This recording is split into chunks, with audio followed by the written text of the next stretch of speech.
नमस्कार। हम सभी पर महाराज जी का आशीर्वाद और बजरंगबली जी की कृपा सदैव बनी रहे। आज के इस क्रमांक में मैं आपको नाम की शक्ति के विषय में बताऊंगी कि नाम की शक्ति कितनी प्रबल होती है। अगर आप किसी मंत्र का जप नहीं करते और सिर्फ नाम का ही जाप करते हैं तो उस नाम जप से भी आपके जीवन पर बहुत ही ज़्यादा प्रभाव पड़ता है। और कलयुग में नाम जप का एक विशेष महत्व है और कहा भी गया है कि कलयुग केवल नाम आधारा, सुमर सुमर नर उतरे ही पारा, कि कलयुग में केवल नाम जप से ही आपका बेड़ा पार हो सकता है। और नाम जपना इतना आसान है कि इसे किसी भी बड़ी विद्या की आवश्यकता नहीं, ना ही आपको संस्कृत की आवश्यकता है कि आपको बहुत पढ़े लिखे होना चाहिए। नाम आसानी से आप जप सकते हैं। किसी भी देवी देवता का नाम आप जप सकते हैं, चाहे वो श्री कृष्ण हैं, चाहे श्री राम हैं, चाहे भगवान शिव हैं या फिर माता रानी हैं, अन्य कोई भी देवी देवता हैं। तो नाम जब आप शुरू करते हैं जपना तो धीरे धीरे इसका प्रभाव पड़ता है। एक समय ऐसा आता है जब उसका प्रभाव इतना विकट हो जाता है कि आपका प्रभु के साथ मिलन हो जाता है और जो प्रभु हैं वो आपके आसपास ही आ जाते हैं। भगवान आपको महसूस होते हैं, दर्शन देते हैं और अपनी शक्ति के माध्यम से आपके रुके हुए कार्यों को भी वो सिद्ध करते हैं। तो जब आप नाम जप करते हैं तो कुछ गुण जो हैं वो आपके अंदर आने शुरू हो जाते हैं। जो व्यक्ति नाम जप करता है उसके अंदर ऐसे गुण आने शुरू हो जाते हैं जिससे वो अलग हो जाता है, दूसरों से अलग दिखाई देने लगता है। हर व्यक्ति के अंदर अलग गुण होते हैं और जो व्यक्ति नाम जप करता है और जितने भी लोग नाम जप करते हैं उन सभी में ये गुण जो हैं वो आ ही जाते हैं और वो व्यक्ति जो है वो भीड़ में भी अलग से दिखाई देता है। नाम जप से आपका अंतःकरण शुद्ध होता है और अंतःकरण शुद्धि के साथ साथ वो आपकी बोलचाल का तरीका, आपके सोचने का तरीका, व्यवहार और सुनने का तरीका, बहुत सारी चीज़ों में भी धीरे धीरे बदलाव आने लगता है। और ये बदलाव, जितना भी बदलाव होता है, ये सभी बदलाव अध्यात्म की तरफ आपको ले जाने वाला होता है। ये सभी बदलाव आपको अध्यात्म की तरफ ढकेलते हैं और आपको ईश्वर के प्रति आपके मन में श्रद्धा, भाव और विश्वास को उत्पन्न करते हैं। जब आप नाम जप करना शुरू करते हैं तो ये गुण आपके अंदर स्वयं ही आने लग जाते हैं और एक साधक को, एक भक्त को जो भी प्रभु का नाम जपता है उसको प्रसन्न हो जाना चाहिए कि जब ये गुण आपके अंदर आ जाते हैं तो पहले तो बात ये है कि आप उसे पहचान कैसे सकते हैं। अगर ये गुण आप उसमें देख लें तो आप पहचानेंगे कैसे। दूसरी बात यह है कि आपको ये पता होना बेहद आवश्यक है कि जब आप नाम जप करते हैं तो आपके अंदर कौन से बदलाव आते हैं, क्या आपको महसूस होता है और कौन से गुण आपके अंदर आते हैं। किसी भी काम को करने से पहले उस काम का परिणाम आपको ज़रूर पता होना चाहिए। आपको ये पता होना चाहिए कि इस काम को अगर मैं कर रहा हूँ तो उसके क्या लक्षण मुझे दिखाई देंगे, क्या संकेत मुझे दिखाई देंगे। तो जब आप नाम जप करना शुरू करते हैं तो ये संकेत आपको दिखाई देते हैं, ये लक्षण आपको दिखाई देते हैं और ये गुण आपके अंदर आने शुरू हो जाते हैं। कौन से गुण? ध्यान से सुनिएगा। सबसे पहला गुण होता है कि उस व्यक्ति को अनुभूति होने लगती है अपने इष्ट की अनुभूति होने लगती है। अब ये अनुभूतियाँ कैसे होती हैं? स्वप्न के माध्यम से उनको अपने इष्ट के दर्शन प्राप्त होते हैं, उनके मंदिर दिखाई देते हैं। कभी कभी आप मंदिर में अपने आप को जप करते हुए भी देखेंगे, कभी आप नाम जप करते करते अलग ही दुनिया में चले जाएंगे। इस प्रकार की विशेष अनुभूतियाँ सिर्फ और सिर्फ उसी व्यक्ति को हो सकती है जो नाम जप करता है।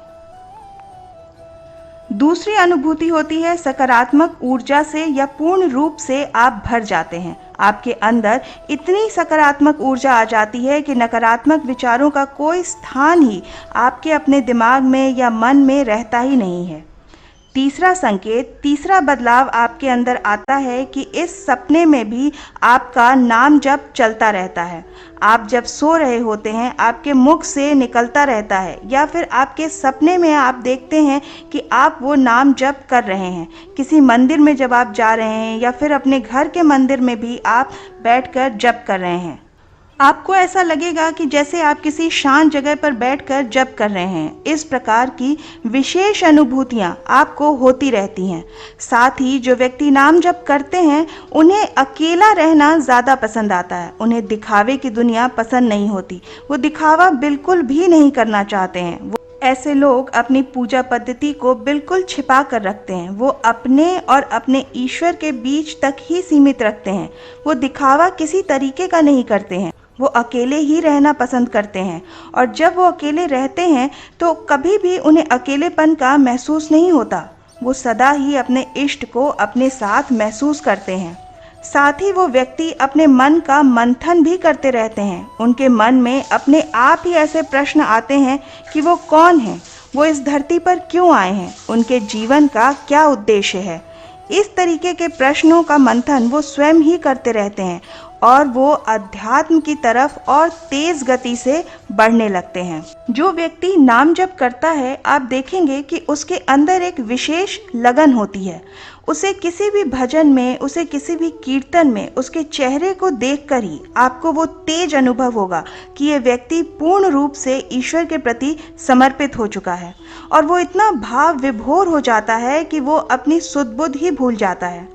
तो ये नाम जप करने वाले के अंदर ये बदलाव होते हैं। वो पहले की भांति चंचल नहीं रहता है।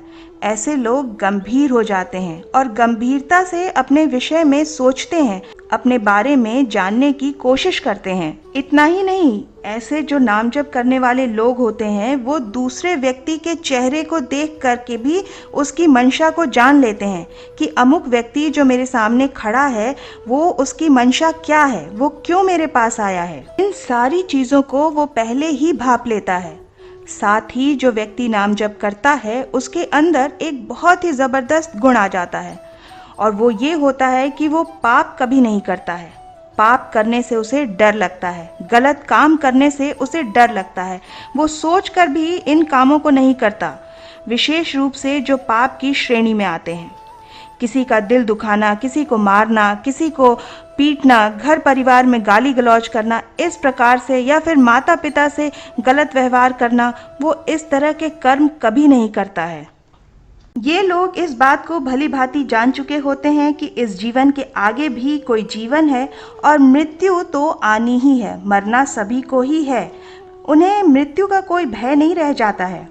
उन्हें नींद भी बहुत कम आती है। उनके शरीर में हमेशा ही ऊर्जा बनी रहती है। उन्हें कभी भी ऊर्जा की कमी महसूस नहीं होती। वो हमेशा सात्विक आचरण करते हैं और सात्विक ही आहार ग्रहण करते हैं। तामसिक चीज़ों से ऐसे लोग हमेशा दूर रहते हैं, और जब कोई तामसिक चीज़ या किसी प्रकार की कोई हिंसा वाली बात ये लोग सुनते भी हैं, तो इन्हें उससे बहुत ही दुख होता है, बहुत ठेस पहुंचती है। ऐसे लोग चाह करके भी कभी झूठ नहीं बोल पाते हैं। इनकी प्रवृत्ति ही बदल जाती है, झूठ बोलने की प्रवृत्ति रह ही नहीं जाती है।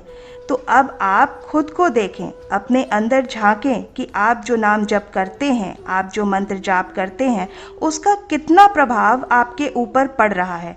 इनमें से कौन से गुण आपके अंदर आ रहे हैं, कितने बदलाव आपके अंदर आ रहे हैं। मैं आशा करती हूँ कि आज की ये जानकारी आपके लिए सहायक होगी। आशा करती हूँ कि आज का ये अंक आपकी साधना में और महाराज जी की भक्ति में सहायक सिद्ध होगा। इसी प्रार्थना के साथ मिलते हैं अगले अंक में। तब तक के लिए जय बाबा की। हरे राम राम राम हरे राम राम राम हरे कृष्णा